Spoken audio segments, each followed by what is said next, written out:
자, 부동산 금융 한번 보겠습니다. 이 금융은 자금을 융통하는 걸 금융이라고 하는데 거기에 두 가지 용어가 나오거든요. 자, 우리 김지영 교수의 교재에 나온 용어인데 시험 문제에 자주 출제를 합니다. 이 부동산을 개발 또는 이 부동산을 취득을 하려는 목적하에 이 화폐인 머니와 이 신용 크레디트를 이전하기 위해서 사용되는 제도라든지 시장이라든지 이 수단과 관계된 영역을 금융이라고 해요. 이걸 19회 시험에 출제했고 또 이제 19회와 26회 출제된 작년에도 출제된 지문이 이 부동산을 운용 대상으로 해서 자본을 조달하는 일련의 과정을 부동산 금융이라고 하는데 이 용어를 최근에 2번 또 출제를 했습니다. 자, 그럼 부동산 금융에 있어서 우리가 종류가 나오는데 자, 이 부동산 금융의 종류는 자본 조달 방식에 따른 종류가 되겠죠. 자본 조달 방식. 그래서 이 부동산, 이 증권. 자, 이 부동산 증권은 크게 우리가 지분 증권과 이 부채 증권으로 나눠 볼 수 있습니다. 이때 지분 증권이라는 것은 지분 증권은 이 지분 금융을 조달하는 겁니다. 자, 지분 증권은 이 지분 금융을 조달하기 위해서 발행하는 증권을 얘기하고요. 이때 부채 증권은 이 부채 또 이 금융을 조달하기 위해서 발행하는 증권을 얘기합니다. 그러니까 이때 지분 금융에서 지분은 자기 자본을 얘기하죠. 이 지분은 자기 자본, 부채는 타인 자본입니다. 그래서 지분 금융은 결국 자기 자본을 조달하기 위한 금융이다. 그래서 이 자기 자본을 조달하기 위한 금융을 지분 금융인데 그러면 자기 자본은 주식회사가 주식시장에서 주식을 발행함으로써 조달한다든지 또는 우리가 대상부동산에 대해서 우리는 가지는 권한인 이 지분권을 우리는 또 매각함으로써 자기 자본을 조달합니다. 자, 부채금융은 부채는 타인 자본이죠. 부채는 타인 자본. 그래서 지분은 자기 자본, 부채는 타인 자본. 우리 투자에서 다 배우셨죠? 그래서 이 타인 자본을 조달하기 위한 금융입니다. 부채 금융은 이 타인 자본을 조달하기 위한 금융인데 타인 자본은 회사의 채권, 이 사채를 발행을 한다든지 또는 우리가 저당권을 설정을 해서 금융기관으로부터 우리는 대출을 받는 것을 말하죠. 자, 이 두 가지가 있는데 이 지분금융에 있어서의 방식이 어떤 게 있느냐.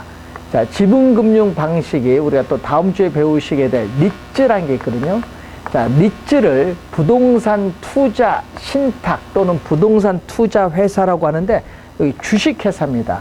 주식회사니까 주식을 발행해서 자금을 또 조달을 하죠. 그리고 조인트 벤처가 있습니다. 다음 주에 다 배우시게 될 용어 조인트 벤처 또 부동산 또 신디케이트라든지 또 자본시장과 금융투자업에 관한 법률에 의한 부동산 집합투자기구라고 하는데 이 부동산 이 집합투자기구를 우리는 일명 부동산 펀드라고 한다. 펀드. 네, 펀드. 이런 건 지분금융 방식입니다. 그래서 시험 문제 19회 시험과 21회, 26회 시험 이 지분금융 방식 작년에도 또 우리가 출제를 또 한 내용이 되겠습니다. 자, 그리고 부채 금융에 있어서의 방식. 자, 부채 금융의 방식을 보면은 우선은 부동산을 담보로 하여 금융기관으로부터 대출을 받는 것을 저당금융 또는 담보금융이라고 하죠. 그리고 토지 소유자가 신탁회사에 토지를 신탁을 했어요.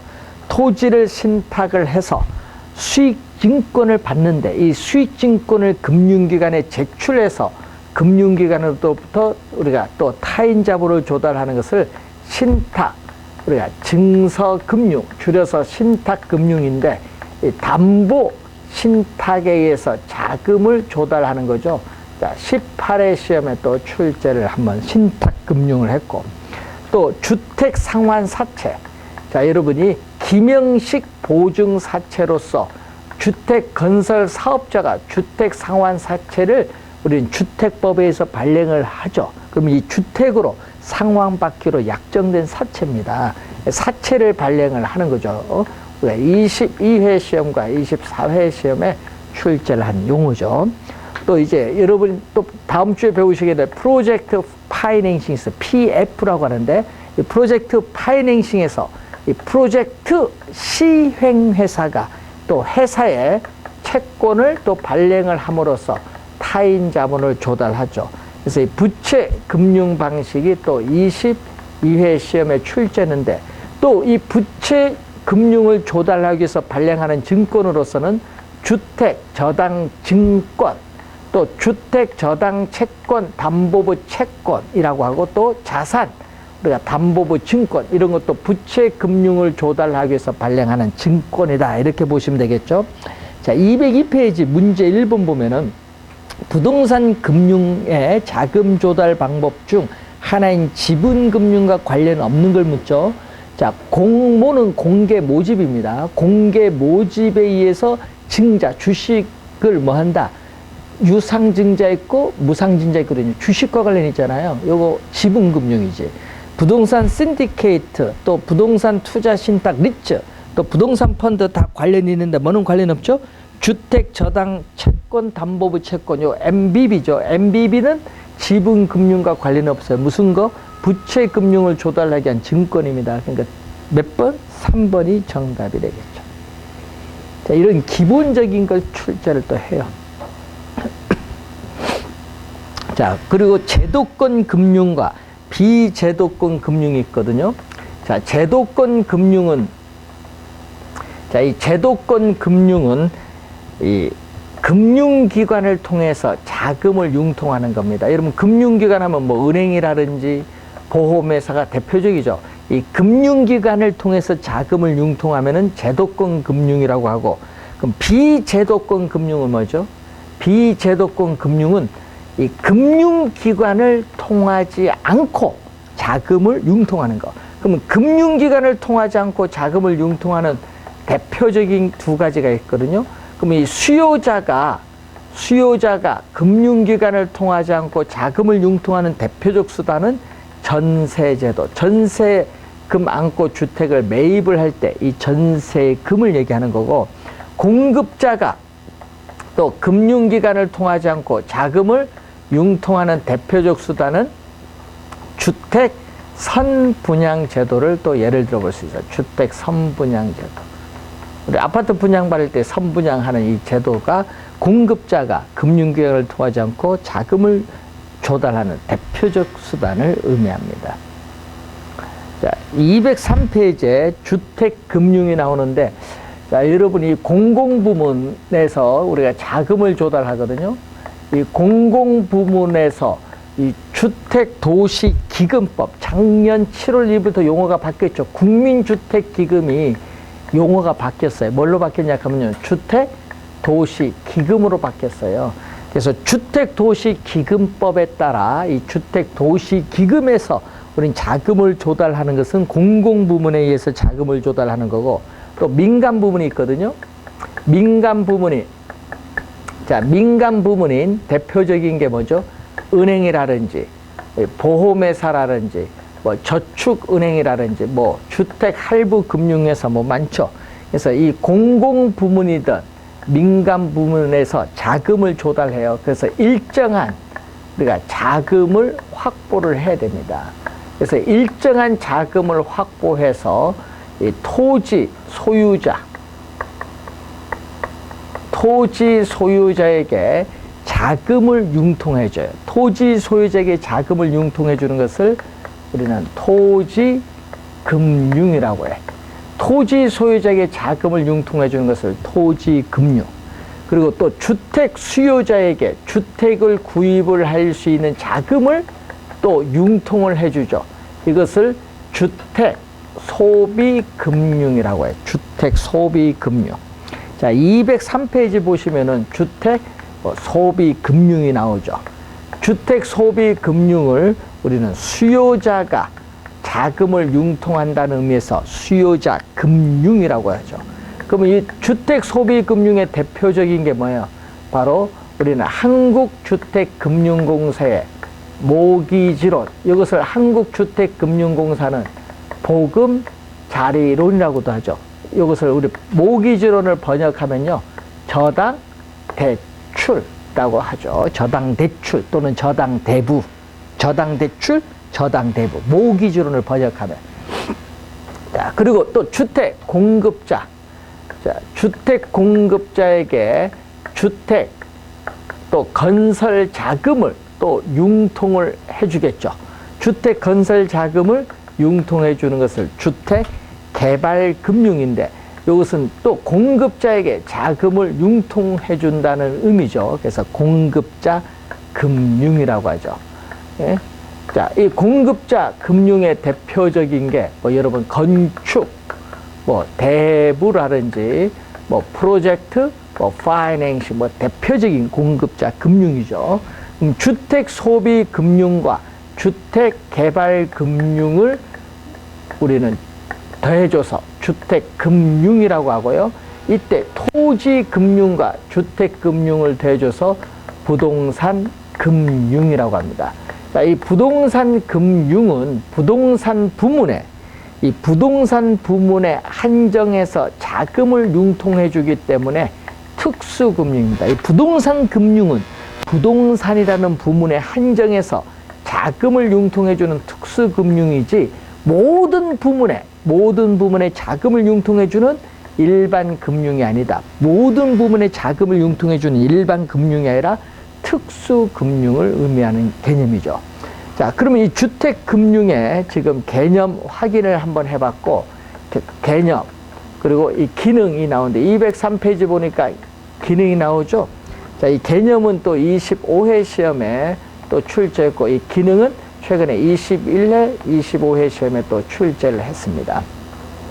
자, 주택금융의 기능을 한번 보면요, 주택 수요자에게 자금을 융통해 줌으로써 주택을 구입을 할 수 있는 능력을 높여줘요.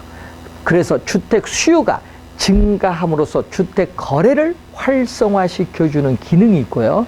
또 주택 공급자에게 자금을 융통해 줌으로써 주택에 대한 생산, 공급을 확대해주는 기능도 가지고 있습니다. 그럼 이러한 주택에 대한 수요와 공급 조절을 통해서 주택 경기를 조절하는 기능도 가지고 있고, 또 주택 청약 종합저축의 가입을 유도하죠. 그래서 주택 자금을 조성하는 기능도 가지고 있고, 또 전세 살고 있는 사람에게 주택 자금을 융통해 줌으로써 자가주택 소유의 기회를 확대해 주는 기능도 가지고 있고, 무주택 저소득 계층에게 또 자금을 융통해 줌으로써 주거를 안정시키는 기능도 가지고 있습니다. 여러 가지 기능이 있거든요. 네, 이 내용 우선 확인을 해 보시기 바라고. 자, 저당의 개념이 나오죠. 203페이지 밑에서 5번째 보시면은, 자, 부동산을 담보로 해서 금융기관으로부터 자금을 융통하는 게 저당인데, 자, 여러분 주택 수요자인 차입자를 뭐라고 해요? 피저당권자 또는 저당권 설정자라고 하고요. 이 금융기관인 대출자를 저당권자라고 합니다. 대출자인 금융기관을 저당권자, 차입자는 뭐죠? 피저당권자.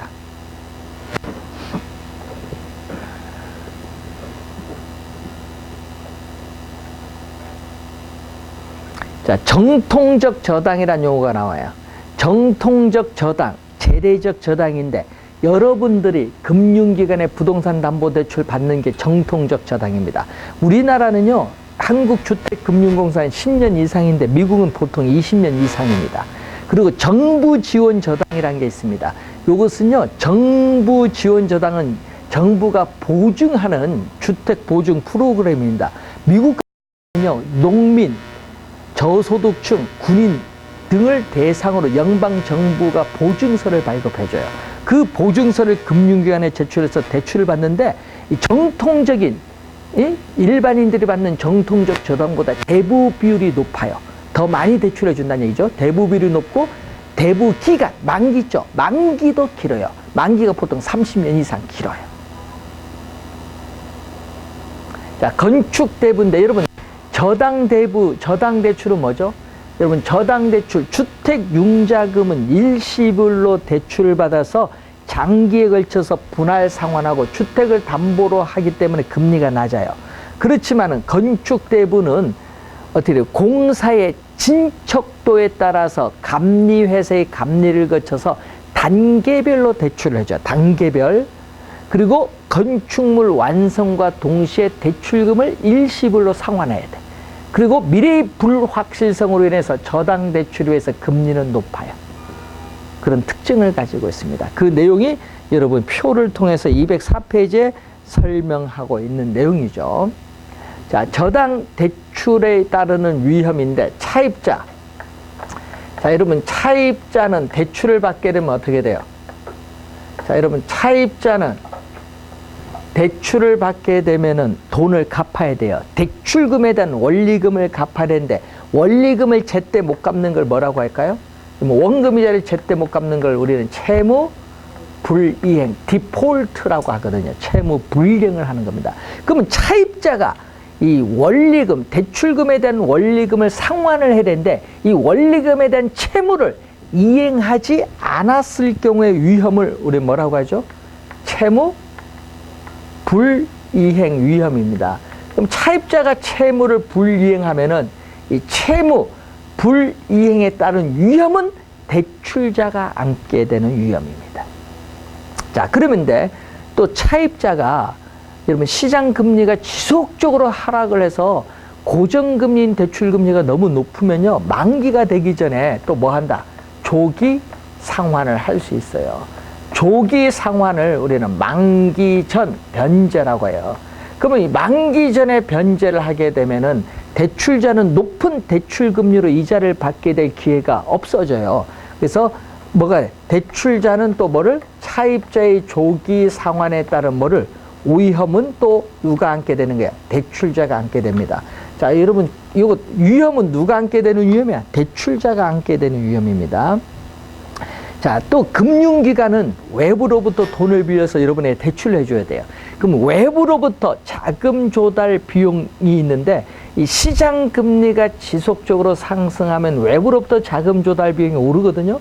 근데 대출 금리는 고정금리가 되면은 차이가 점점 줄어들어요. 이러한 금리, 어떻게 돼? 자금 조달 비용과 금리, 대출 고정금리 차이로 인해서 발생하는 위험이 금리 위험입니다.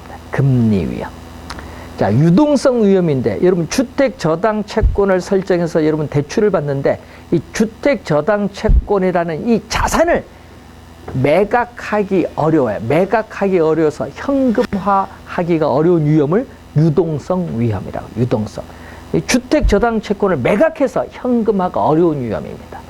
자, 법적 위험은 이 부동산을 둘러싸고 있는 시장 규제, 금리를 규제한다든지 이러한 시장 규제 환경이 변화함으로써 대출자가 안게 되는 위험을 우리는 법적 위험이라고 해요. 위험이 이렇게 여러 가지가 있는데, 여러분, 우리 시험에 보면 여러분은 우리 금융에서는 이것만 잘 기억하면 돼요. 여러분들. 요 두 가지. 위험이 여러 가지가 있는데, 요 두 가지 위험을 좀 기억을 좀 잘 해두시면 되겠고, 자, 205페이지 중간에 보면은 이자율 결정이 나오거든요. 자, 대출 금리가 나와요. 자, 여러분 대출 이자율이 나오거든요. 대출 이자율은 대출자인 금융기관이 정하는 수익률입니다. 여러분, 요 은행이 내려가서 대출 금리 보면은 예를 들어서 3.6%다. 그러면 그게 바로 명목상의 금리입니다. 뭐죠? 인플레이션이 있는 상태의 명목상의 금리예요. 그럼 무슨 얘기냐? 대출 이자는 명목상의 금리인데, 이것은 시장에 실질 이자율이 있어요. 이 시장에 실질 이자율에다가 여러분 차입자의 신용에 따르는 위험에 대한 대가, 차입자의 신용에 따른 위험에 대한 대가, 위험 할증률이죠. 여기다가 예상 인플레이션율을 더해주면 되는데, 자, 여러분, 인플레이션이 발생을 하게 되면은 어떻게 돼요? 우리 금융기관은 화폐 가치가 하락하니까 손해를 보니까 대출 금리를 올리겠지. 그렇죠? 그리고 차입자의 신용이 안 좋아요. 안 좋아서 위험 할증률이 높으면은 당연히 신용도가 안 좋으면 대출 금리를 여러분 올리지.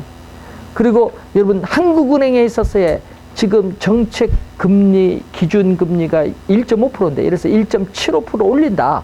그러면 시장 실질 이자율이 오르면서 대출 이자율이 또 오르겠다. 이런 관계 있어요. 자, 그리고 여러분 교재 205페이지 보시면은 고정금리, 변동금리 용어가 나오는데, 상당히 우리가 중요한 우리가 용어입니다. 자, 이 고정금리, 변동금리인데, 여러분, 우리 이자율이라는 게 있거든요. 이자율은 현재 소비, 현재 돈을 지출해서 소비하는데 안 합니다. 현재 돈을 지출 안 해요. 현재 소비를 하지 않고 이 현재의 소비를 미래로 미뤄요. 이 미래를 미루는 데 대한 이 화폐의 시간, 현재 미래, 이 시간에 대한 선호의 가치가 이자율입니다. 그래서 이자율은 크게 두 가지가 있어요. 변동이자율, 고정이자율 두 가지가 있거든요. 그리고 이자율은 항상 뭐에 대해서 적용하냐 하면요. 자, 여러분, 이자율은 항상 이 융자잔고에 대해서 적용해요. 자, 이자율은, 융자잔고는 여러분 뭐라고 배우셨어요? 융자잔고는 미상환된 원금이잖아요. 이 융자잔고에 대해서 항상 이 이자율은 항상 융자잔고에 대해서 적용한다는 거죠. 이자율은 항상 융자잔고에 대해서 적용한다. 자, 그러면 시험 문제가 또 어디서 출제를 하는 거예요? 당연히 고정금리, 변동금리에서 출제를 하죠. 여러분, 작년에도 출제했고요. 재작년도 출제했고, 예? 18, 19, 20, 21회, 20, 최근에 보면은 25회, 26회 계속 출제되는 중요한 부분이에요. 그래서 잘 또 정리를 또 해 두셔야 될 부분이 되겠죠. 자, 우선은 고정 금리 대출을 한번 볼까요? 여러분, 고정금리 대출은 어떤 의미냐? 자, 여러분, 말 그대로 금리가 뭐가 돼? 고정되어 있다. 예? 그럼 대출 시점에 주택 수요자인 차입자와 금융기관 사이 약정한 그 대출 금리가 이 대출 중간에 시장 상황의 변화에 따라 변하지 않아요. 만기까지 그 약정 금리가 그대로 고정이 되어 있는 대출입니다. 대표적인 게 어디 있어요? 여러분, 우리나라 고정금리 대표적인 게 뭐죠? 한국주택금융공사의 보금자리론. 한국주택금융공사의 보금자리론이 대표적인 고정금리 대출이에요. 그런데 이 고정금리 대출에서는 이 시장 이자율이 지속적으로 상승하면, 여러분, 인플레이션이 발생해서 시장 이자율이 지속적으로 상승하면은 저당 이자율보다 높을 수 있거든요. 저당 이자율을 대출 이자율입니다. 여러분, 저당 이자율을 대출 이자율, 약정 이자율, 계약 이자율이라고 하는데, 이렇게 높게 되면요, 높게 되면은 문제가 생겨요. 어떤 문제냐? 이 차입자와 대출자인 금융기관 사이에 차입자는 뭐를 한다? 낮은 대출 금리로 돈을 갚으니까 이익을 보겠지만은 대출자는 손해를 봐요. 시장 금리가 오르면서. 그래서 시장 금리 변동에 따르는 위험은 대출자가 안게 돼요. 그래서 대출자는 손해를 보니까 금융기관의 수익성은 시간의 경감에 따라 계속 악화가 되는 거고요. 반대로 여러분, 시장 이자율이 지속적으로 하락을 해서 어떻게 돼? 대출 이자율보다 낮으면은 차입자는 높은 대출 금리로 갚으니까 손해지만은 대출자는 높은 대출 금리로 이자를 받으니까 이익이지. 누가 손해를 보는 거죠? 차입자가 손해를 봐요. 이때는 시장 금리 변동에 따르는 위험은 누가? 차입자가 부담을 해요. 그래서 이 시장 이자율이 변동함에 따라 대출자가 손해를 볼 수 있고 차입자가 손해를 볼 수도 있는데, 그래서 금리 변동 위험은 차입자, 대출자 둘 다 피할 수는 없어요. 예? 그런데 이런 경우는 문제가 생겨요. 왜? 차입자는 이런 경우는 손해를 보니까 액션을 취해 줄 수 있어. 뭐죠? 만기까지 계속 높은 대출 금리로 돈을 갚을 거냐, 아니면 조기 상환하는 게 유리할 건가 판단을 해야 돼. 그래서 차입자는 조기 상환을 할 것인가 안 할 것인가 결정을 해야 되는데, 이게 점점 시간이 경과할수록 계속 고착이 되면요, 조기 상환의 가능성이 점점 커져요. 만약에 조기 상환을 결정을 할 때는 다른 금융기관에서 싼 금리로 융자를 받아요. 재금융 또는 재융자라고 하는데, 다른 금융기관에서 싼 금리로 융자를 받아서 어떻게 돼요? 기존에 대출받은 금액을 어떻게 돼요? 조기 전액 상환해버려요. 그럼 조기 상환하면 문제가 생겨요. 왜냐? 금융기관은 높은 이자를 받게 될 기회가 없어지기 때문에 대출자는 조기 상환 위험을 안게 되니까 위험을 줄여야 되겠죠. 그래서 조기 상환에 따르는 차입자가 위반했으니까 벌칙으로서 수수료를 부과합니다. 조기 상환 수수료를 부과한다는 거죠. 자, 여기서 여러분 작년에 또 정답 지문을 물었어요. 우리가 올해는요, 고정금리 대출, 변동금리 대출 개념을 출제했고요. 작년은 요 내용에서 또 정답 지문을 물었어요. 자, 고정금리 대출, 그리고 또 변동금리 대출. 자, 우리나라 지금 주택담보대출이 1,300조를 넘거든요. 그럼 이 1,300조가 넘는 돈 중에 변동금리 대출이 약 91%야. 변동금리 대출이 약 91%를 차지합니다. 그러면 어떻게 돼? 금리가 변동한다는 얘기죠. 그래서 대출 시점에 약정한 금리가 대출 중간의 시장 상황의 변화에 따라 금리를 변동시킬 수 있는 대출입니다. 그럼 변동금리 대출의 대표적인 게 뭐죠? 변동금리 대출의 대표적인 것은, 대출금리는 뭐에? 기준금리에 뭐를 대준 거죠? 가산금리를 대준 건데, 만약 우대금리 같은 게 있잖아요. 그럼 우대금리, 친환경주택일 때는 우대금리 뭐 0.1%를 적용할 수도 있고, 우대금리가 있으면요, 대출금리가 낮아지거든요. 우대금리가 있으면 빼주면 돼요. 우대금리가 있으면 빼주면 돼. 그래서 일반적으로 뭐죠? 기준금리에 가산금리를 주는데, 이때 가산금리를 우리 뭐라고 하죠? 가산금리를 마진, 마진. 조주영 교수는 마진이라고 하고, 또 이것을 위험 스프레드, 위험 전문용어로 위험 스프레드, 위험 가중금리라고 하죠. 위험 스프레드, 위험 가중금리인데 뭐에 따라 다르죠? 이것은 차입자의 신용도에 따라 대표적으로 다르죠. 여러분, 대표적으로 은행의 여러분 연체 실적, 거래 실적 이런 걸 보잖아요. 차입자 신용도인데, 신용도가 1등급에서 10등급인데 1등급이 좋은 거거든요. 신용도가 좋으면 가산금리가 낮아지고요. 신용도가 안 좋으면 가산금리가 높아요. 자, 그러면은 이 가산금리는 대출 시점에, 여러분 대출 받을 때 대출 시점에 한번 결정돼. 뭐 대출 받을 때 대출 시점에 대출 금리를 결정할 때 한번 어떻게 돼요? 이용을 하면요, 대출 중간에는 변하지 않아요. 가산금리는 대출 중간에 변동을 하지 않습니다. 대출 중간에 변동하지 않아요. 대출 시점에 대출 금리를 결정을 할 때 그때 적용되지, 대출 중간에는 변하지 않는다. 그럼 대출 중간에 변하는 거 결국 뭐가 변하는 거죠? 기준 금리가 변하죠. 이 대출 금리에 뭐죠? 지표가 되는 금리잖아요.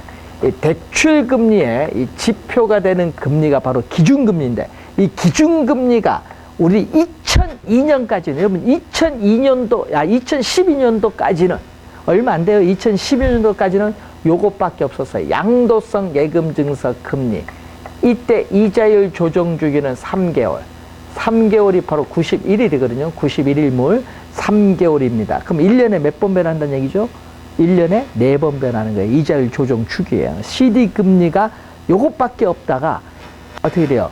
은행이 외부로부터 자금 조달을 하는데, 여러분 대출해 주려면 자금 조달을 해야 되는데, 문제는 은행이 CD를 발행한다. 여러분 CD를 발행해서 은행이 자금 조달하는 건 10% 10% 미만이에요. 그런데 10% 미만인 CD 금리를 가지고 전체 대출 금리의 기준 지표 금리로 삼는 건 문제가 많다. 즉 외부로부터 자금 조달하는 비용을 제대로 반영하지 못한다는 얘기예요.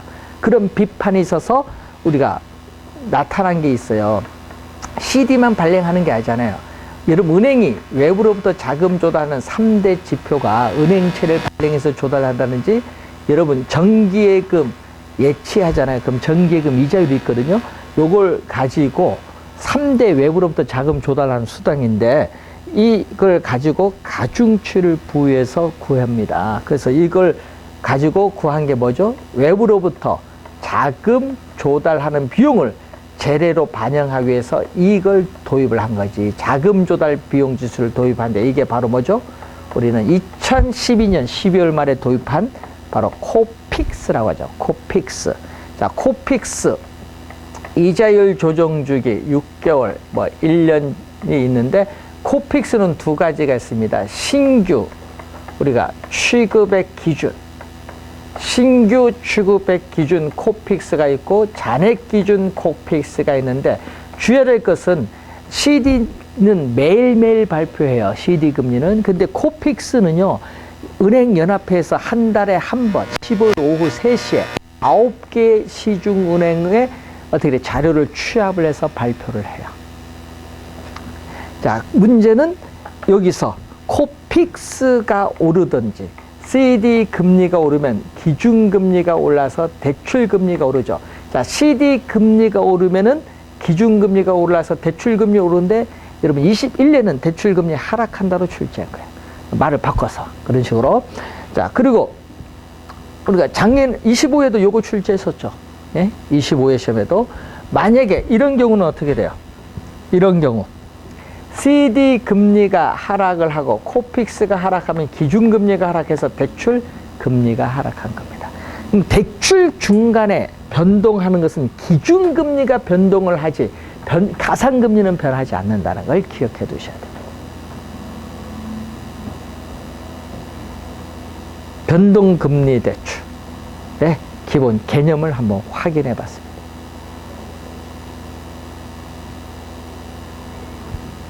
그럼 시험에 많이 나오는 내용이 있겠죠. 네?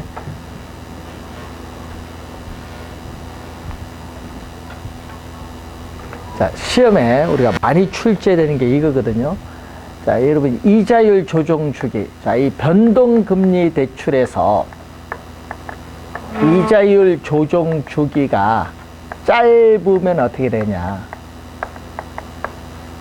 자, 이 변동금리 대출에서 이자율 조정 주기가 짧으면은 이 차입자와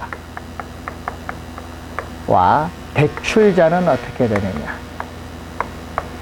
자, 여러분 인플레이션이 발생했다. 물가가 지속적으로 상승하는 인플레이션이 발생을 하면은 화폐 가치가 하락을 하니까 금융기관은 채권자는 손해볼 수 있기 때문에 이 인플레이션이 발생을 해서 대출 금리를 올려야 되거든요. 대출 금리를 올려야 돼요. 그래서 이 금리 변동에 따른 위험. 자, 인플레이션이 발생을 해서 대출 금리를 인상을 해야 돼요. 그러한 금리 변동에 따른 위험을 대출자는 뭐를 어떻게 해? 차입자에게 신속하게 전가를 시켜요. 변동금리 대출에서는. 그렇기 때문에 차입자는 뭐다? 불리해야 짧을수록. 대출자는 유리합니다. 그렇기 때문에 차입자 입장에서는 이자율 조정 주기가 긴 것을 선호를 하게 돼 있고 반대로 대출자 입장에서는 이자율 조정 주기가 뭐한 것을? 짧은 것을 선호하는 겁니다. 이 지문 벌써 이것도 한 3번 정도 출제했고 또 한 4번 출제된 게 또 이거거든요. 대출 시점에서의 이자율. 자, 대출 시점에서의 이자율이 이 초기 이자율인데 초기 이자율이 어디가 높나? 이걸 또 한 4번 출제했었죠. 이 고정 금리 대출, 이 변동 금리 대출과 비교하면은 고정 금리 대출이 높습니다. 그러면 이 대출 시점의 초기 이자율이 고정금리 대출이 변동금리 대출보다 높은 이유는 대출 시점부터 만기까지 미래에 예상되는 인플레이션을 감안을 하여 현재 대출 금리를 결정하기 때문에 그렇고, 또 반대로 변동금리 대출이 대출 시점의 초기 이자율이 고정금리 대출보다 낮은 이유는 이 차입자가 금리 변동에 따른 위험을 부담하기 때문에 그렇다. 이유가 다르죠. 주의 좀 해두시고, 이 두 지문 시험에 많이 출제가 되는 지문이 되겠습니다. 자, 염두에 두시고 207페이지, 206페이지 밑에 초기 이자율, 이자율 조정 주기 요 두 개 잘 나온다는 얘기고, 207페이지 위에서 네 번째 보시면 동그라미 3번 이렇게 나오죠. 이자율 변동의 부담을 상당 부분 차입자에게 전가시키게 되므로 채무 불이행에 따른 위험은 고정금리 대출에 비해서 변동금리 대출이 더 커지게 됩니다. 커지게 된다라는 포인트가 나오죠. 자, 그리고 저당 상환 방법. 자, 여러분이 대출을 받게 되면은 고정금리로 대출 받을 거냐, 변동금리로 대출 받을 거냐 중요하고요. 대출을 받게 되면 또 원금 이자를 어떤 방식으로 갚아 나갈 건가, 이게 또 중요해요. 그래서 시험 문제 작년에 또 두 문제에 걸쳐서 출제했는데 계산 문제 하나, 이론 한 문제 나왔죠. 또 매년 출제합니다. 그래서 잘 또 정리를 해야 될 부분이 저당 상환 방법, 상당히 중요합니다. 자, 저당 상환 방법을 공부해야 되는데, 제일 먼저, 자, 여러분이 백화점 가서 10개월 할부를 끊고 가구를 샀어요. 그러면은 매월 뭐죠? 원금도 갚고 이자도 갚아야죠. 그걸 갚는 방식이 바로 요겁니다. 원금 균등 분할 상환이라고 해요. 자, 원금 균등 분할 상환이라고 합니다. 자, 원금 균등 분할 상환을 우리는 약어로 컨스턴트, 우리가 에머리제이션, 그리고 모기지, 약어로 CAM이라고 해요. 원금 균등, 원금을 균등하게 분할 상환하는 것을 약어로 CAM. 자, 그럼 CAM인데, 자, 예를 들어서, 여러분 이해하기 좋도록, 자, 예를 들어서 대출금이 1억 원입니다. 대출금이 1억 원이고 상환기간, 자, 여러분 상환기간을 우리는 대출기간, 저당기간, 융자기간, 만기입니다. 이 만기를 20년이다. 만기가 20년. 자, 연이자율 10%다. 이렇게 예를 들게요. 다른 조건은 변화가 없다. 다른 조건은 변화가 없다고 가정했을 때, 그러면은 우리가 여러분 시험 문제 나올 때 주의하니까 매년 상환 조건이냐, 매월 상환 조건이냐, 요걸 잘 보세요. 매년이냐, 매월이냐, 문제 풀 때. 자, 우리 매년 상환 조건으로 봅니다. 매년 상환 조건으로 보면은, 그럼 매년 원금 상환액은 얼마가 되느냐. 자, 원금 균등 분할 상환일 때 매년 원금 상환액은 이 대출금을 뭘로? 상환 기간인 만기로 나눠준데, 지금 대출금 우리가 1억 원을 만기 몇 년? 20년으로 나눠줍니다. 자, 이 대출금을 만기 20년으로 나눠주면 얼마가 나오죠? 500만 원이죠. 그러면 1년 차에 500만 원 갚아요. 그럼 2년 차에도 얼마 갚아요? 500만 원 갚아요. 이렇게 가면 몇 년? 20년 차에도 얼마? 500만 원 갚아요. 이렇게 매년 갚아나가는 원금 상환액은 500만 원으로 뭐다? 동일하다. 이런 얘기입니다. 500만 원으로 동일하다.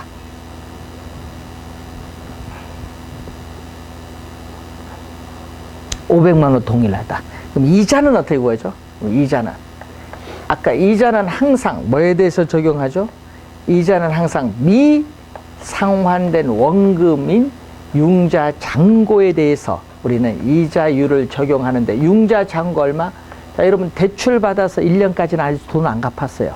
그럼 대출 받고 아직 1년까지는 돈 안 갚았으니까 대출금인 얼마? 1억 원이야. 이때 융자잔고는 얼마? 대출금인 1억 원인데 연이자율 몇 프로? 10%니까 얼마죠? 첫 번째 해에 이자는 얼마? 1,000만 원이에요. 1,000만 원. 그럼 원금 500만 원, 이자 1000만 원 더해줬더니 얼마 나오죠? 원금 플러스 이자는 얼마? 원금 플러스 이자를 우리는 원리금 상환액이죠. 자, 원금 플러스 이자를 원리금 상환액인데 첫 번째 해에 500, 1000 대주니까 얼마죠? 1500만 원이 돼요. 1500. 그럼 두 번째는 얼마? 두 번째, 작년 시험에는요, 또 두 번째 구하는 걸 출제를 했어요, 작년에. 그러면 문제는 작년에 출제하는 건 좋은데 요걸 잘 알아야지. 1년 차에 500만 원 원금을 갚았어요. 그러면 대출금 1억 원에서 500만 원 원금을 뺀 나머지 얼마?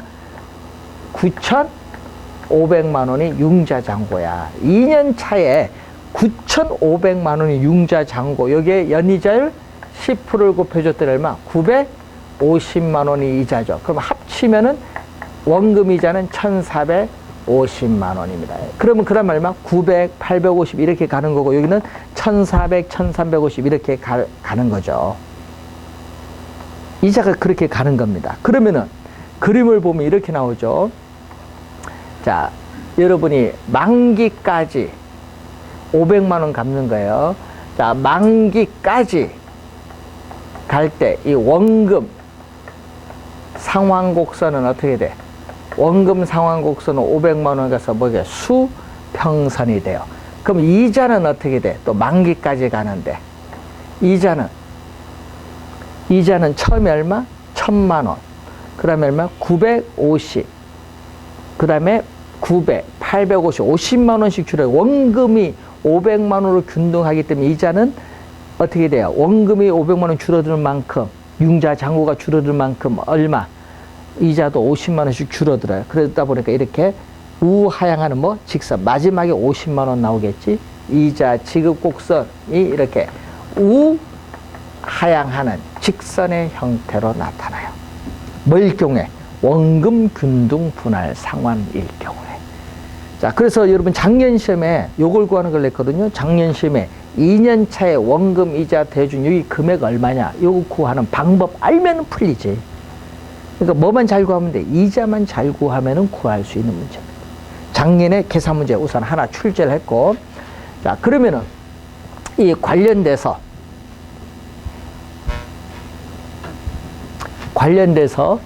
자, 요걸 보시면은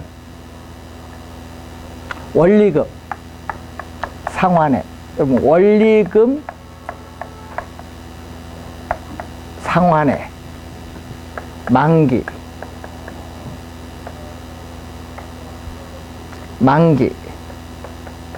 융자잔고는 미상환된 원금인데 처음에 얼마? 원리금 상환액 1,500만 원. 그 다음에 1,450, 1,400, 1,350, 1,350만 원씩 점점 줄어들거든요. 이렇게 갑니다. 이렇게 마지막 550만 원 내려오거든요. 이렇게 와요. 이렇게 오는 게 바로 CAM. CAM을 뭐라고 해요? 지금 CAM을 원금 균등 분할 상환인데, 원금 균등 분할 상환을 다른 말로 원리금 체감식이라고 해요. 작년에 또 출제했었죠. 뭐죠?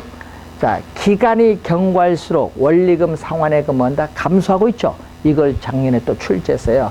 원리금 체감식입니다. 여러분이 원금 균등 분할 상환을 원리금이 점점 줄어든다. 원리금 체감식 상환 방법이라고 해요. 원리금 체감식 상환 방법입니다. 원금 균등 분할 상환을 원리금 체감식 상환 방법. 자, 그러면 이게 대출금이거든요. 자, 여기에 대출금 지금 얼마? 1억 원 받았거든요. 여기 1억 원인데 대출 시점에 1억 원. 제로일 때 대출 시점. 그럼 1년 지났을 때 융자잔고는 얼마? 500만 원 갚았으니까 얼마? 9,500만 원. 그럼 얼마? 9,000만 원. 8,500, 8,000. 만기 되면 돈 다 갚았어요. 만기 되면 돈 다 갚았지 뭐. 그럼 이런 형태. 500만 원씩 점점 융자잔고가 줄어드니까 이런 직선의 형태로 나와요. 이게 바로 CAA입니다. CAA. 자, 그런데 이제 원리금 균등 분할 상환은 여러분 투자론에서 배웠잖아요. 만기까지, 이렇게 만기까지 대출 기간 내내 이렇게 매년 이렇게 동일한 금액을 상환하는 방식을 우리 뭐라고 한다? CPM이라고 해요. CPM. Constant Payment Mortgage. 원리금 균등 분할 상환이라고 해요. 이것을 우리는 원리금, 원금 플러스 이자를 매년 균등하게 상환하잖아요. 그래서 원리금, 우리는 균등 분할 상환. 원리금 균등 분할 상환이라고 하죠. 자, 여러분 투자이론에서 배울 때 원리금 균등 분할 상환, 여러분 뭐라고 배우셨어요? 투자이론에서 그림 이렇게 배우셨잖아요. 이자, 원금 균등과는 다릅니다. 요거 우하향하는 이렇게 곡선으로 나타나요. 이게 바로 이자 지급 곡선이 되겠죠. 자, 원금은 이렇게 가겠죠. 요거는 우하향하는 이렇게 또 우상향하는 곡선으로 나타나는 것은 원금 상환 곡선. 작년 시험에 요거 출제했잖아요. 또 작년 시험에 자, 1회차에 원금 상환액은 가장 낮은데 기간이 경과할수록 원금 상환액은 점차 늘어난다. 작년에 출제된 지문. 뭐일 때? 원리금 균등 분할 상환일 때. 자, 그리고 만기로 가까이 갈수록 원금 상환 곡선의 기울기와 이자 지급 곡선의 기울기는 급하고 1회차에 이자 지급액은 가장 많고 원금 상환액은 가장 낮다. 그리고 만기에 일반적으로 만기에 약 3분의 2 정도 지났을 때 대출금의 약 50%가 상환된다. 만기에 약 3분의 2가 지났을 때 대출금의 약 몇 프로? 50%가 상환되었다고 볼 수 있다. 뭐 얘기죠. 자, 요걸 여러분이 이해를 좀 해두시면 되겠고. 근데 원금은 이렇게 적게 갚거든요. 자, 원금이 이렇게 적게 갚아요. 그러다 보니까 어떻게 돼? 이 원금 균등보다 원금은 적게 갚아요. 그래서 이 첫 번째 1회 차 초기인데 이 초기에 보면은 지금 원금 얼마 갚았어요? 요거는 이 정도 원금 갚았고 미상환된 원금은 이렇게 많아요. 원금 균등. 근데 이때 원리금 균등은 원금 균등보다는 적게 갚았어요. 이 정도만 갚았어요. 이 정도만 갚고 아직 미상환된 원금은 더 많아요. 이런 점들을 이렇게 연결을 해서 내려가면 이게 바로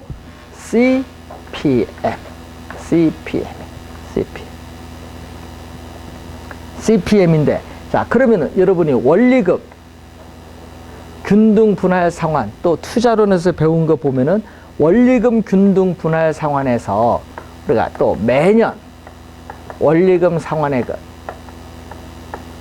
매년 원리금 상환액 부채 서비스액은 여러분 암기된 게 있죠. 대출 주택 융자금인 대출금에 뭐를 곱해준 거? 저당 상수를 곱해주죠. 저당 상수를 곱해줍니다. 그럼 1회차 초년도에 이자는 얼마?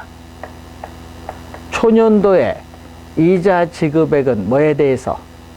또 항상 이자는 뭐에 대해서? 융자 잔고에 대해서 이자율은 적용이 되죠. 그래서 이자를 구하고, 그럼 원금 상환액은 여기서 구하고, 요거는 변화가 없죠. 매년 원리금 상환액은 똑같아요. 그래서 이 원리금 상환액에서 뭐를? 이자 지급액을 빼주면은 원금 상환액 구할 수 있는 거예요. 이런 식으로 구하는 거예요. 원리금 균등 분할 상환일 때. 그러면 작년에는 원금 균등을 냈기 때문에 앞으로 시험에 내면은 어떻게 돼요? 뭐 원래 낼 수 있는 부분은 원리금 균등 분할 상환에서 계산 문제 낼 수 있어요. 자, 그리고 점증이 나가죠. 이렇게. 자, 첫 1년은 원리금 상환액을 이렇게 적게 가고, 인플레이션을 반영해서 처음에 또 2년차는 이렇게 높게, 3년차, 4년차, 5년차, 6년차는 원리금 균등보다 높게 해서 이렇게 가는 방식을 우리는 그레주얼리, 점차 증가한다. 점차 원리금 상환액이 이렇게 증가하는 방식을 GPM, Gradually Payment Mortgage라고 해요. 이것을 우리는 원리금 뭐라고 하죠? 원리금 체증식이라고 해요. 원리금 또는 체증식 상환 방법. 원리금 체증식 상환 방법. 자, 여러분이 시험 문제에 24회, 5회 개념 출제했고 또 작년에 또 내용이 또 나왔죠. 이것을 원리금 체증식 상환 방법을 점증 상환 대출이라고 하죠. 점증 상환 대출을 말하죠. 자, 그래서 이 GPM인 경우에는요, 여러분 이 GPM인 경우에는 원리금 상환액이 5년 차까지는 원리금 균등보다 낮거든요. 그래서 5년 이내에 주택 보유 예정 기간이 5년 이내 짧은 단기에 보유하는 사람이 유리해. 5년 넘어가 6년, 7년 이렇게 넘어가는 주택 보유 예정 기간이 긴 사람은 불리해. 나중에 갚는 금액이 많으니까. 그리고 또 중요한 것은 미래에 소득이 보장되어 있는 젊은 소득 계층에게 유리한 상환 방식이 GPM.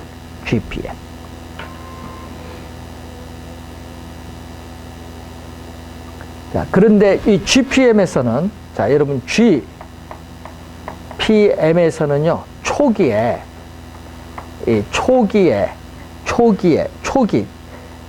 원리금 상환액이 적거든요. 이 원리금 상환액이 적어요. 뭐에보다?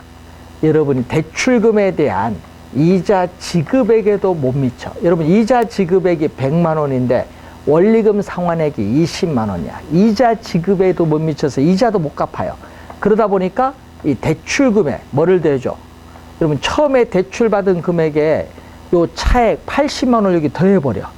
대출받은 금액에 요 이자도 못 미치니까 이 차액만큼 80만 원 더 더해줘 보니까 융자잔고는 초기에 오히려 대출금보다 더 많아요. 이것을 우리는 전문용어로 마이너스 부에 우리는 원금 상환이 나타난 거예요. 마이너스의 원금 상환. 그래서 이 그림 보세요.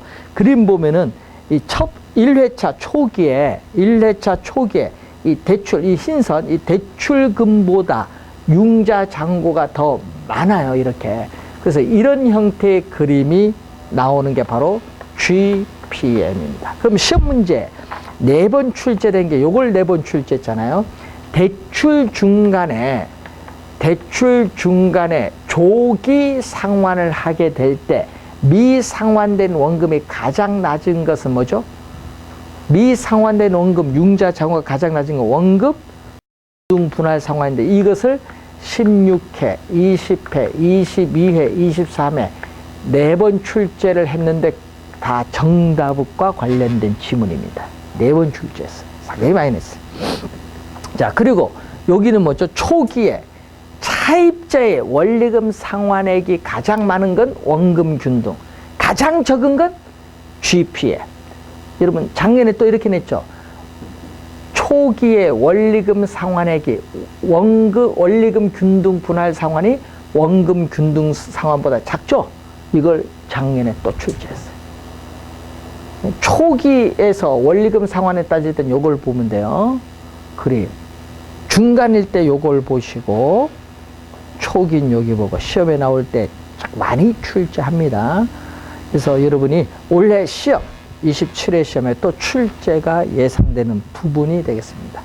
잘 정리하셔야 될 부분이 되겠죠. 자, 209페이지 4번 문제 보시면은 일정 기간 동안 상환액, 이 원리금 상환액을 특정 비율로 증액, 이렇게 특정 비율로 이렇게 증액을 해 간다는 얘기죠. 증액을 하여 원리금 상환액을 초기에는 적게 부담이 하고 시간이 경과함에 따라 부담을 늘려가는 방식을 우리는 뭐죠? 체증식만 들어간 걸 찾으면 돼. 몇 번? 2번. 그리고 4번에 만기 일시 상환 방식은 요거죠. 만기 일시 상환 방식은요, 대출금을 만기 전에 갚고 매 기간 뭐만 갚아요? 이자만 갚는 걸 얘기합니다. 만기 일시 상환 방식은.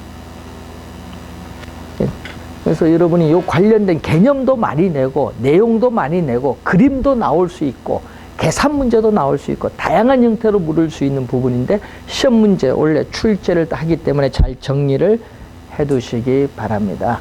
그래서 다음 주에 강의할 때는 저당의 유동화 제도부터 강의를 진행을 하도록 하겠습니다. 자, 오늘 수고하셨습니다. 안녕히 가십시오.